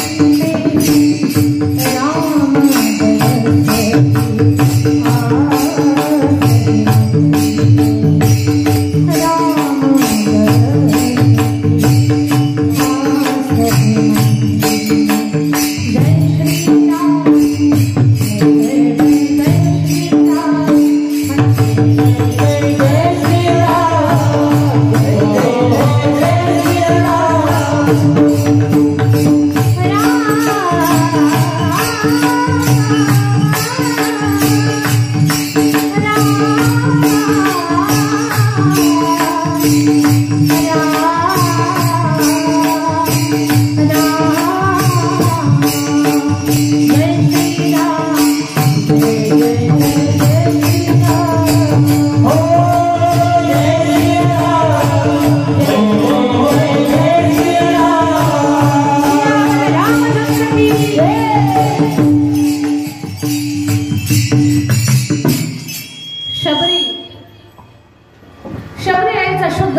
आणि मतंग ऋषीनं तिला अधूनमधून प्रवचन ऐकण्याची संधी दिली. आश्रमाच्या बाजूला झोपडी बांधून दिली. शबरी माचा भाव पाहिला. गुरुनं सांगितलं, शबरी तुला देव भेटायला येईल, जो येईल तो देव असेल, देवाशिवाय दुसरं कोणी येणार नाही. लक्षात घ्या, आपण जर चांगली कर्म करत असू, मन शुद्ध असेल, बुद्धी स्थिर असेल, वाणी चांगलं बोलत असेल आणि भगवंताचं नाम स्मरण करत असेल, तो वाईट गोष्टी आपल्याजवळ येणारच नाही. आपण जर चांगले जगलो तर वाईट गोष्टी आपल्याजवळ येण्याच्या अगोदर 1000 वेळा विचार करतील, जवळ जायचं का नको. कारण घाण घाणीजवळ जात असते, दुर्जन दुर्जनाजवळ जात असतो आणि सज्जनाजवळ सज्जनच येत असतात. चांगल्या माणसाच्या बैठकीत चुकीची माणसं कधीही बसत नसतात. तंबाखू खाणाऱ्याला सांगावं लागत नाही इथं कुणाच्या खिशात पुडी आहे म्हणून, ते बरोबर तिथं जाऊन बसतं. बिडी ओढणाऱ्याला सांगावं लागत नाही काडीची पेटी कुणाकडे भेटल म्हणून, ते बरोबर तिथे जाऊन बसतं. त्या जशा अंतरीच्या खुणा असतात ना, तसं दुर्जन माणसाच्या जवळ दुर्जन माणसं जातील. दुर्जन माणूस सज्जनाच्या बैठकीत कधीही बसू शकत नाही. हे सूत्र आहे. मग शबरी आईला सांगितलं, शबरी तू एवढी सेवा केली, तुझा एवढा शुद्ध भाव आहे की जो येईल तो देव असेल, देवाशिवाय तुझ्याजवळ दुसरं कुणी येणारच नाही. माणसं दुःखी असतात ना की असं असं झालं, आमच्या जीवनात असं झालं, त्या लोकांनी आम्हाला असा त्रास दिला.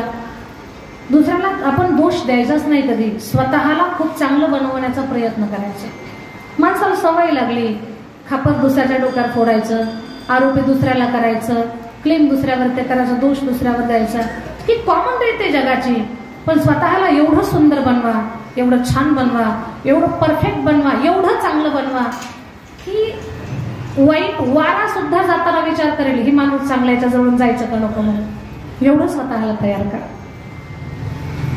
शबरी तुझ्याजवळ जो येईल तो देवच असेल, विश्वास ठेवला. सांगितलं ना जेव्हा, अजून तेव्हा देवाचा जन्मच व्हायचा होता, तेव्हापासून वाट पाहत होती. आणि मग एक दिवस सोन्याचा जीवनामध्ये आला. साक्षात परब्रह्म राम आणि लक्ष्मण शबरी आईच्या झोपडीवरती आले. खूप मोठा दृष्टांत आहे पुढे, पण आता आपण इथेच थांबू. संतांच्या शब्दावर विश्वास ठेवला, संतांच्या चरणावर विश्वास ठेवला, तर एका भिल्लाच्या मुलीला परब्रह्माचं दर्शन झालं. काय नवल, परब्रह्मानं भिल्लाच्या मुलीच्या हातची बोरं खाल्ली. काय नवल, उष्टी बोरं खाल्ली. भिल्लाच्या मुलीची जगाच्या मालकानं उष्टी बोरं खाल्ली. एवढं भाग्य मिळालं की देवाच्या चरित्राला तिचं चरित्र जोडलं गेलं. आणि रामायणातून शबरी पात्र वजा केलं तर रामायण सुद्धा पूर्ण होऊ शकत नाही, एवढा अधिकार तिला प्राप्त झाला. कशाचं फळ, संतांची पायी हा माझा विश्वास. आणि सर्व भावी दास झालो त्यांचा विठ्ठल विठ्ठल.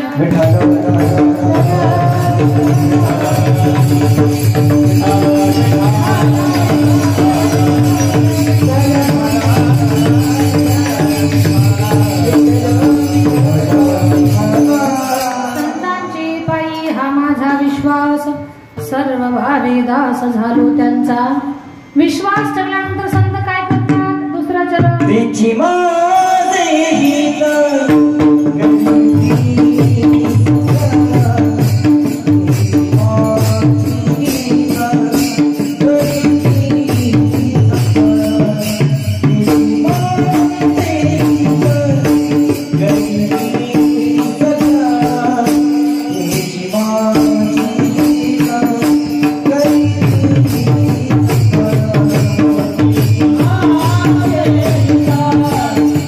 Thank you.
गायनाचार्य आणि मृदंगाचार्य भाविक दोघांसाठी पण फार तीची माझे हित करीती सकळ जेने हा गोपाळ कृपा करी संत खरंच आपलं कल्याण करतात. एक वेळेला देव तरी आपली सेवा पाहून आपलं काहीतरी पाहून आपल्याला फळ देईल, पण संत एवढे दयाळू एवढे कृपाळू आहेत ना, कोणत्याही भावनेनं कोणत्याही स्थितीमध्ये तुम्ही संतांच्या सहवासामध्ये जर आपलं कोटी कल्याण होत आहे. आणि देवाला सुद्धा ही आवडणारी गोष्ट आहे, जी लोक संतांची सेवा, लक्षात घ्या, देवाची सेवा केल्यानंतर देवाला तर त्या भक्ताला मुक्ती चांगली फळं तर द्यावीच लागतात. देवाला देव देतो, पण देव त्याच्यापेक्षा जर त्याच्या भक्ताची सेवा जर कोणी केली तर त्या माणसाला लवकर त्याचं कल्याण करतो. कसं? एकदा गजेंद्राचा पाय एका नकरानं धरला होता गंडकी नदीच्या पात्रामध्ये.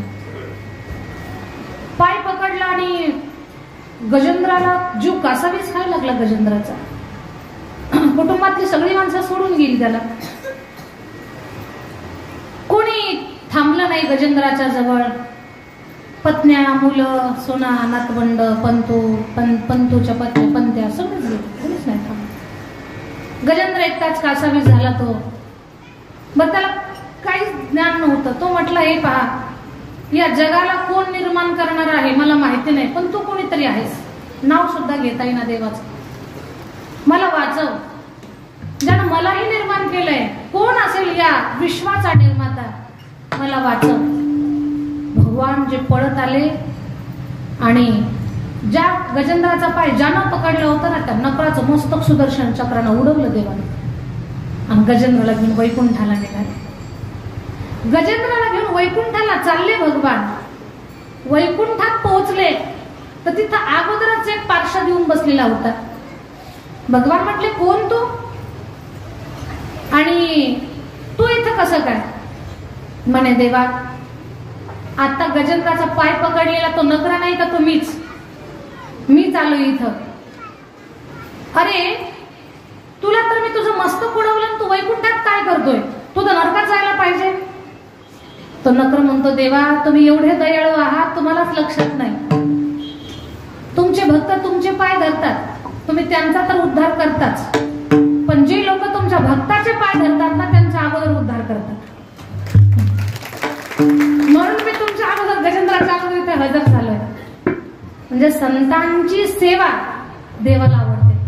संतांची सेवा केली. बेटाच्या सानिध्यातली माणसं खूप भाग्यवान आहात तुम्ही सरला बेटाच्या माध्यमातून ज्या महापुरुषांची, सत्पुरुषांची, साधू संतांची सेवा करताना, मग ती गंगागिरी बाबांची असेल, ती नारायणगिरी बाबांची असेल, रामगिरी बाबांची असेल, ही जी सेवा करताना तुम्हाला वेगळी पांडुरंगाची सेवा करायची गरजच नाही. त्या सेवेमध्ये सगळी सेवा आली तुमची.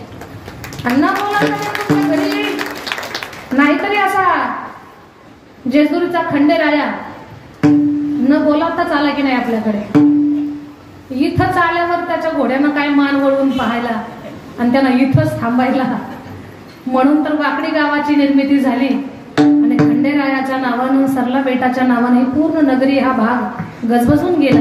मला सांगायचं एवढंच आहे, संत हे विशेष कृपा करतात आपल्या भक्तावरती. म्हणून तीची माझे हित करीती सकळ जेणे हा गोपाळ कृपा करी. थकल्या भागलेल्या साधकाला भयभीत राहण्याची गरज नाही. भक्ती करत असताना निर्भय राहा. भगवंताचं नामस्मरण करा, संतांची सेवा करा. संत सेवेचा कधी कंटाळा करू नका. जरा वारकरी आले आणि रामकृष्ण हरी बोलले तर पुढच्या घरी कधी म्हणू सुद्धा नका. त्यांची सेवा करा. टोपल्यामध्ये एक भाकरी असेल तर अर्धी भाकरी द्या. भाकरीच नसेल तर तांब्याभर पाणी द्या. आपली परंपरा आहे. संतांचा आदर सत्कार मान सन्मान सगळं करा. कारण संत आपल्या दारी आले, आपल्या गावात आले तर ते येताना एकटं येत नाही, सगळ्या तीर्थांना घेऊन येत असतात. संतांच्या पावलामध्ये सगळ्या तीर्थांचं वास्तव्य आहे. तीर्थच आले तर तिथं काय कमी पडणार आहे कुणाला? वाकडीकरांना कधी कुठल्या गोष्टीची कमी पडणेच नाही, पडणार सुद्धा नाही. कारण खूप मोठी संत सेवा तुमच्या सगळ्यांच्या जीवनामध्ये आहे. संत आपल्या सगळ्यांचं कल्याण करतात, भलं करतात. बस सेवेचे ठाई तत्पर अशा भूमिकेमध्ये तुम्ही फक्त असलं पाहिजे. म्हणून भागले या मज वाहतील कडिये, त्यांची यानी जोडे सर्व सुख. तुका म्हणे शेष सेवी न आवडी, वचन न मोडी बोलले ते विढोबारे.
उठायचं नाही.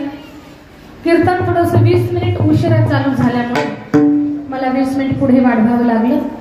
आदरणीय हरिभक्तपरायण सुनील महाराज म्हणून आपल्याकडे आहेत. महाराजांनाही वंदन आहे.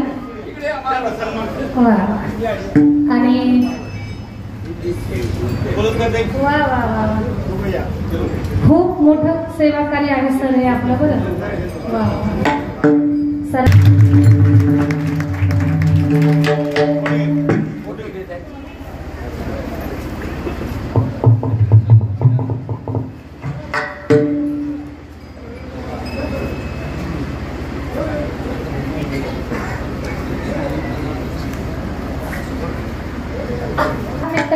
माऊलीवर एवढी श्रद्धा आहे. माऊलींची तुम्ही ही सेवा केली. या सेवेनं तुम्ही तुमच्या जीवनामध्ये खूप उन्नतीच्या शिखरावरती जाल. तुमचं कोटी कल्याण व्हावं. माऊलींचा प्रचंड आशीर्वाद आपल्या सगळ्यांना प्राप्त व्हावा.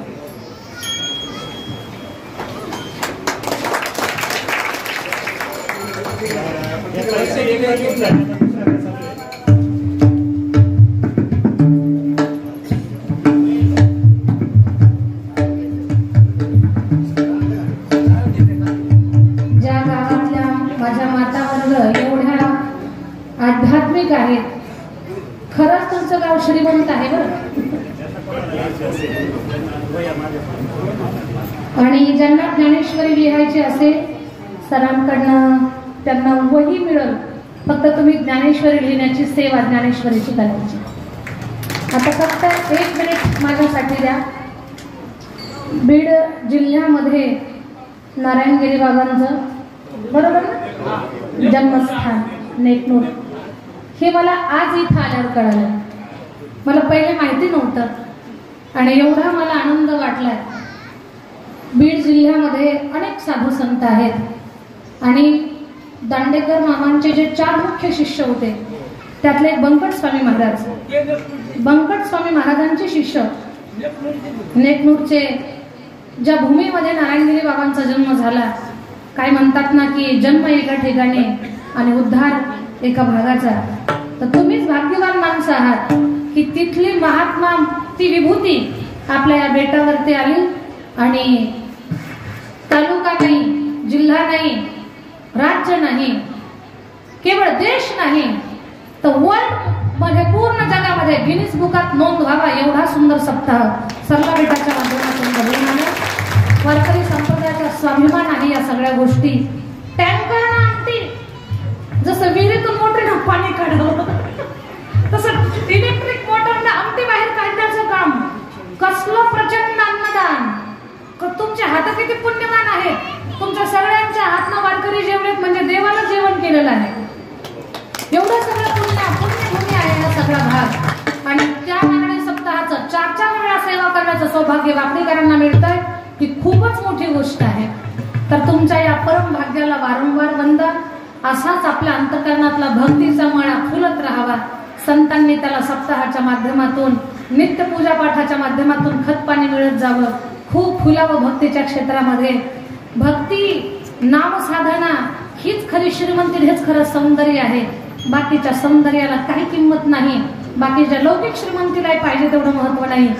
ते गरजेचं आहे पण खरी श्रीमंती, खरं वैभव, खरं सौंदर्य म्हणजे आपल्या जीवनातली आध्यात्मिकता आहे. आपल्या जीवनातला परमार्थ आहे की तो तुम्हाला सगळ्यांना प्राप्त झाला आहे. तर नेकनूर बीड जिल्ह्यामधलंच गाव आहे.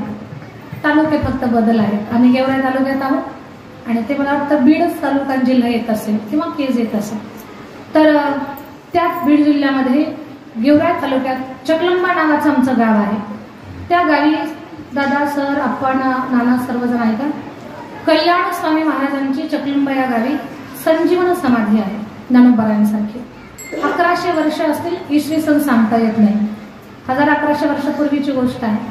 तर त्या संस्थांच्या ते संस्थान जे आहे कल्याण स्वामी महाराजांचं तर परंपरेनं एक महात्मा अशी आमची परंपरा आहे, रीत आहे. प्रत्येक पिढीला एक संन्यासी तिथं राहणार. आता उत्तराधिकारी आमचे भाऊ आहे तर त्या संस्थांची सेवा करतो.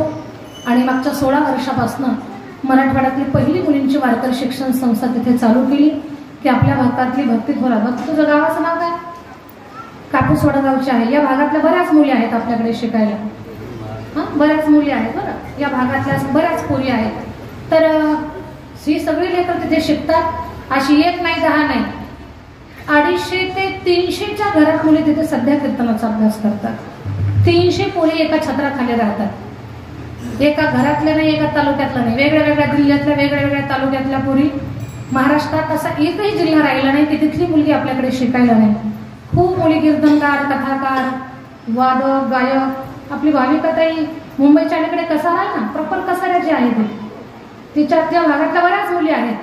पण भाविका म्हणजे संस्थेचा स्वाभिमान आहे. मुलींनी पखवाज वाजवणं साधी गोष्ट नाही. तर भाविकासारख्या अनेक मुली पखवाज वाजवतात. भाविकाचं कौतुक सांगते तुम्हाला सगळ्यांना. ते फक्त पखवाजच वाजवते असं नाही, ती तबला पण वाजवते, ढोलक वाजवते, ऍक्टरफॅड वाजवते. कोणतंही वाद्य त्याच्या समोर ठेवा ते वाजवतेच.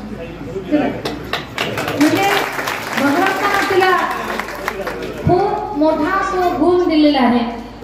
ही लेकरं कीर्तन करतात, तिघी पण कीर्तनकार आहेत. सगळे गायन करतात, कीर्तन करतात. भाविका फार छान वाजवते. आणि महाराष्ट्रातले जेवढे नामांकित मृदंगाचार्य आहेत ना, तर ते सगळेजण आपली छोटी बहीण आहे.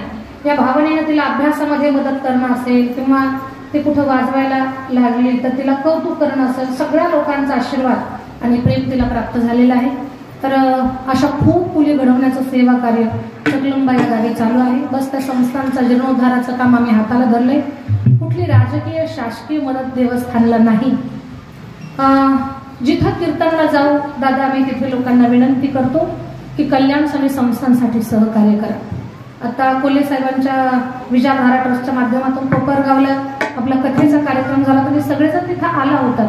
तर कोपरगावकरांनी सुद्धा आपल्या देवस्थानला गोरगरीब साध्या माणसांनी सुद्धा मदत केली. तर आम्ही जिथे कथेला जातो, जिथे कीर्तनाला जातो ना, तिथे लोक सहकार्य करतात. आज तुम्हाला माझी विनंती आहे, चकलंबा या संस्थांसाठी तुमच्या कष्टाची एक का असेना वीट लागावी या भावनेनं प्रत्येकानं सहकार्य करा. कारण गोरगरिबाचे लेकरं तिथे शिकतात, खूप ज्ञानवान गुणवान बनतात. भविष्यातला परमार्थाची सगळी धोरा घेऊन चालणार आहे ते. याच मुली जनाबाई, मुक्ताबाई आदी शक्तीचं स्वरूप आहे. मुलगी जर कीर्तनकार, कथाकार बनली तर ती तिच्या जीवनामध्ये तिच्याकडे पाहून अनेक लोक सुधारतील, परिवार सुधारेल, कुटुंब शांत स्थिर राहील, घरामध्ये खरी लक्ष्मी सुख नांदल.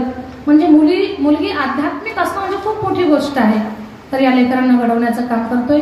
ठराविक आणि मोजक्या मुली अशा आहेत की त्यांना कोणीच नाहीये. त्यांना सर्वस्वी आपण आम्हाला जे कथा कीर्तनाच्या माध्यमातून मानधन प्राप्त होतं त्यातून त्यांची व्यवस्था पाहतो. देवस्थानचं बांधकाम सुद्धा करत आहोत. म्हणजे आज वाकेकरांचं जे काही मानधन आम्हाला प्राप्त होणार आहे ना, तर ते सुद्धा योग्य ठिकाणी योग्य कामाला चाललेलं आहे. पण योग्य ठिकाणी दुसऱ्या कोणाला तुम्ही मानधन द्यायचं नाही ही माझी भावना नाहीये. पण जे माझ्या झोळीमध्ये तुम्ही घालत आहात तर ते तुमचं योग्य ठिकाणी सत्पात्र दान चाललेलं आहे. मठाचा बांधकामाचा भाग पूर्ण होईपर्यंत आम्ही लोकांना मदत मागणारच आहोत. ज्या दिवशी मंदिराचा कळस बसल त्या दिवसानंतरचे आमचे वेगळे विचार आहेत किंवा आम्ही वेगळं काही ठरवलेलं आहे. त्या दिवसानंतर या गोष्टींची गरज नाहीये. पण मठाचा कळस बसेपर्यंत, बांधकाम पूर्ण होईपर्यंत आम्ही लोकांना विनंती करतो, आमच्या पवित्र कार्यात आम्हाला सहकार्य करा. त्या पवित्र कार्यामध्ये सहकार्य करून तुम्ही पुण्य घ्यावं आणि कुठेतरी कल्याण समय संस्थांची सेवा आम्हाला घडावी. ज्या जिल्ह्यातून एक महात्मा आपल्या भागात आलेले आहेत त्या जिल्ह्यातल्या संताच्या मंदिरासाठी तुम्ही सगळ्यांनी सहकार्य करावं.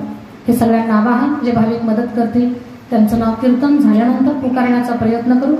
छोट्याशा दानधर्मानं गरिबी येत नसते. आणि ही अनुभवातली माणसं आहात तुम्ही, 4-4 सत्य केलेली माणसं आहात. जेवढं तुम्ही धर्माच्या कामात खर्च कराल त्याचा कितीतरी पट आधी तुम्हाला मिळतच जाणार आहे. एकही पत्राचं घर राहिलं नसेल. आपल्या डोक्यावरती स्लॅब देणारा, मजल्यावर मजले चढवणारा, बँकेत बॅलन्स आणि मनाला स्थिर करणारा आपला भगवान आहे, आपली सेवा आहे. मग आपण चिंता करण्याचं काही कारण नाही. आपल्या धनातून चांगला काही भाग धर्म कार्यासाठी खर्च झालाच पाहिजे. त्याच्यातून चांगली कामं होत असतात. त्या चांगल्या कामासाठी आम्ही आमचं जीवन वाहिलंय. तुम्हाला फक्त एक छोटासा मदतीचा हात आमच्यापर्यंत पोहोच करायचा आहे. झालेली सेवा माऊलींच्या चरणी अर्पण करून समर्थ नारायणगिरी बाबा, गंगागिरी बाबांच्या चरणी अर्पण करून वाणीला विराम. ज्ञानेश्वरा